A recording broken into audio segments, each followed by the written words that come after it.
总统大选，国民党韩张培已经正式成型啊！做韩国瑜副手这张善政为科技产业界出身，在马政府时期负责看守内阁，伊表现真受肯定。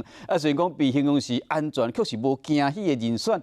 也不过伊本身是无党籍，所以讲这无党籍的身份，毕竟讲对着有这中间的选民有帮助，以及争取这个地青蓝的选票嘛有帮助。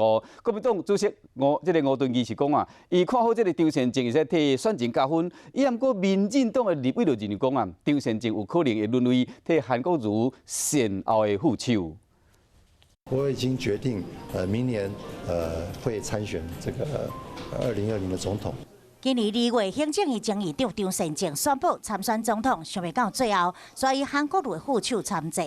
我觉得非常出色，跟韩国瑜总统候选人两者加起来就更圆满。我非常赞成。不过，民进党立委对韩张培也是无看好。韩国瑜的一军朱立伦、二军中生代的江启臣都不愿意陪他打仗，只能找张善政为韩国瑜的失言做善后的政治处理。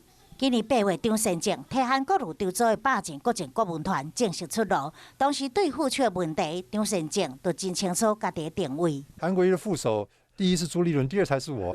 带领国政国文团推出各项政策，同时也担任攻击手的角色。你的空心菜名字怎么来的？你自己回想一下，不要把自己当年的这种做法套到以为韩国瑜跟你一样，韩国瑜绝对不是空心菜。